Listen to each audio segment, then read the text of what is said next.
Hoje, Tortsov disse-nos mais algumas coisas sobre a nossa interpretação. Ao entrar na sala, dirigiu-se a Paulo dizendo: "Você também nos proporcionou alguns momentos interessantes, mas foram bem típicos da arte da interpretação." Ora, como você nos demonstrou com êxito essa outra forma de atuar, Paulo, por que não recorda para nós como criou o papel de Iago? Sugeriu o diretor. Fui direto ao conteúdo interior do papel e estudei muito tempo, disse Paulo. Em casa, tinha a impressão de que, de fato, vivia o papel. E durante alguns dos ensaios, havia nele certos pontos que eu parecia sentir. Por isso não sei o que é que a arte da interpretação tem a ver com isso. Também nela, o ator vive o papel, disse Tortsov. Essa identificação parcial com o nosso método é que nos permite considerar também esse outro tipo como arte verdadeira. Mas o seu objetivo é outro. Vive o papel como preparativo para o aperfeiçoamento de uma forma exterior. Uma vez determinada a contento essa forma, ele a reproduz com o auxílio de músculos mecanicamente treinados. Portanto, nesta outra escola, viver o papel não constitui um instante primordial da criação, como para nós, mas é apenas uma fase preparatória, numa elaboração artística mais ampla. Mas Paulo utilizou os seus próprios sentimentos na prova de interpretação, sustentei. Alguém mais concordou comigo e insistiu que no desempenho de Paulo, como no meu, houvera alguns instantes, espaços em que, de fato, vivêramos os nossos papéis de mistura com muita atuação incorreta. Não, insistiu Tortsov. Em nossa arte é preciso viver o papel a cada instante que o interpretamos e em todas as vezes. Cada vez que é recriado, tem que ser vivido de novo, e de novo encarnado.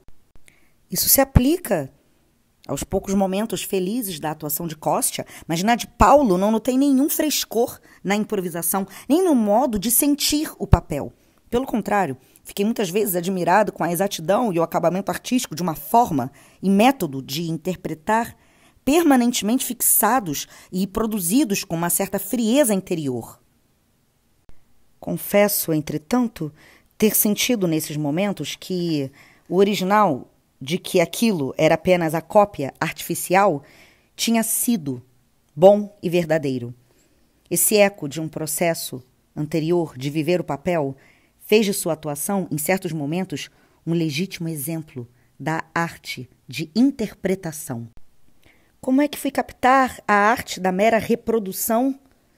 Paulo não podia compreender. Vamos ver se descobrimos, ouvindo-o dizer mais alguma coisa sobre a preparação do seu Iago, sugeriu o diretor. Para ter certeza de que os meus sentimentos estavam se refletindo exteriormente, usei um espelho. Isso é um perigo, observou Tortsov. É preciso ter muito cuidado na utilização do espelho.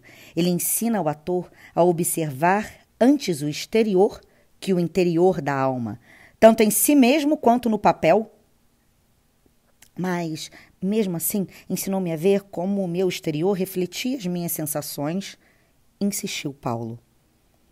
As suas próprias sensações? Ou sensações preparadas para o seu papel? As minhas, mas aplicáveis a Iago, explicou Paulo. Por conseguinte, enquanto trabalhava com o espelho, o que lhe interessava não era tanto o seu exterior, a sua aparência geral, os seus gestos, mas principalmente sua maneira de exteriorizar suas sensações interiores. Sondou Tortsov. Exatamente, exclamou Paulo. Isso também é típico, notou o diretor. Lembro-me como fiquei contente quando vi o reflexo certo daquilo que eu sentia. Continuou Paulo a evocar. Quer dizer que você fixou numa forma permanente esses métodos de exprimir seus sentimentos? Perguntou Tortsov. Eles mesmos se fixavam com a frequente repetição. Então você, afinal, elaborou uma forma exterior definitiva para a interpretação de certas partes bem-sucedidas do seu papel e obteve a expressão exterior das mesmas através da técnica? Perguntou Tortsov, interessado. Evidentemente sim, assentiu Paulo. E usou essa forma cada vez que repetiu o papel? Examinou o diretor. Evidentemente, disse Paulo. Agora diga-me, essa forma estabelecida vinha-lhe de cada vez por um processo interior ou, depois que surgiu, você passou a repeti-la mecanicamente, sem um concurso de qualquer emoção? Eu tinha a impressão de que a estava vivendo cada uma das vezes, declarou Paulo. Não. Essa não foi a impressão que chegou aos espectadores, disse Tortsov. Os atores da escola que estamos discutindo fazem como você fez.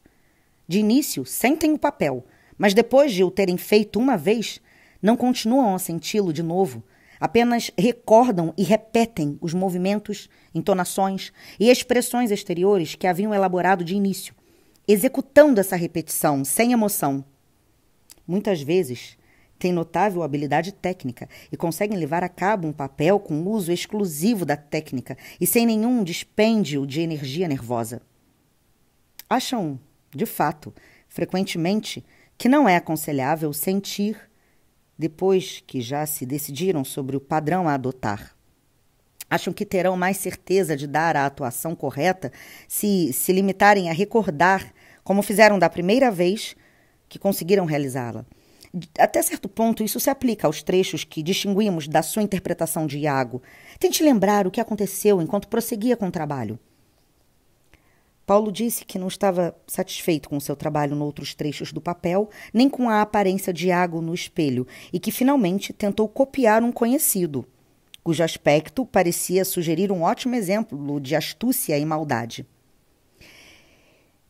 Então você pensou que podia adaptá-lo às suas próprias necessidades? Indagou Tortsov.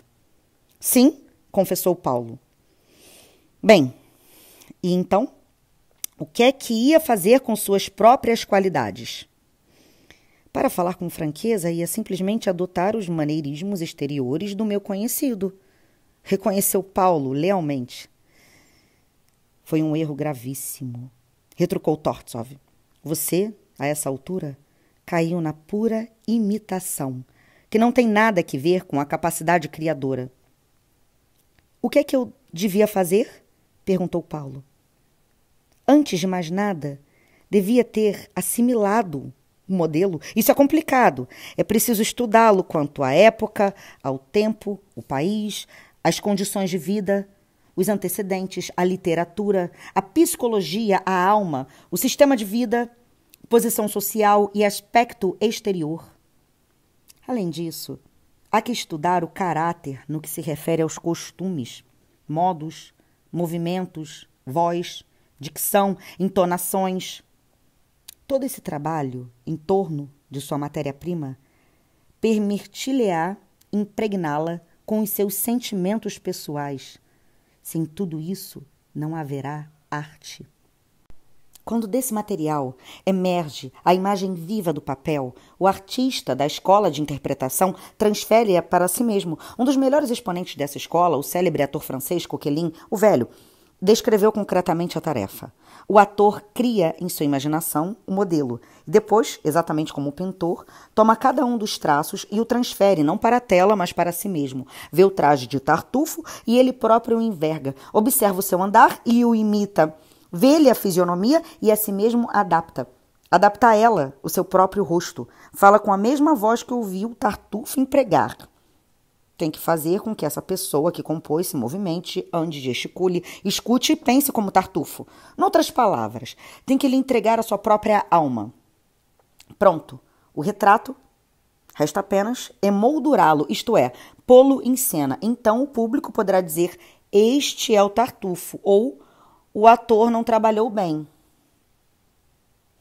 Mas tudo isso é horrivelmente complicado e difícil. Observei, com emoção. Sim, o próprio Coquelin confessa e diz: o ator não vive, representa. Mantém-se frio em relação ao objeto da sua atuação, mas a sua arte deve ser perfeita. E, certamente, acrescentou Tortsov, a arte da interpretação, para permanecer como arte, exige a perfeição. A resposta confiante da escola da interpretação é que a arte não é a vida real e nem sequer o seu reflexo. A arte é, por si só, criadora. Cria sua própria vida, plena de beleza em sua abstração, ultrapassando os limites do tempo e do espaço. É claro que não podemos concordar com um desafio tão pretensioso a essa artista perfeita, ímpar e inatingível que é a nossa natureza criadora. Os artistas da escola de Coquelin raciocinam assim: o teatro é uma convenção e o palco é muito pobre de recursos para criar uma ilusão de vida real. Portanto, o teatro não deve evitar as convenções. Esse tipo de arte é menos profundo que belo. Seu efeito é mais imediato do que verdadeiramente poderoso. Nela, a forma interessa mais do que o conteúdo. Atua mais sobre o nosso sentido visual e auditivo do que sobre nossa alma e tem, por isso, mais possibilidade de nos encantar do que de nos comover. Podemos receber dessa arte impressões poderosas, mas nunca nos aquecerão a alma, nem dentro dela penetrarão profundamente. Seu efeito é intenso, mas não duradouro. Antes nos desperta o assombro do que a fé. Nos limites dessa arte, só se encontra aquilo que pode ser realizado por meio de uma beleza teatral surpreendente ou do patético pitoresco. Mas os sentimentos humanos delicados e profundos não se submetem a essa técnica. Exigem emoções naturais no próprio instante em que se nos apresentam, encarnamos. Exigem a cooperação direta da natureza humana. Apesar disso, a interpretação do papel, visto que obedece parcialmente ao nosso método, deve ser reconhecida como arte criadora.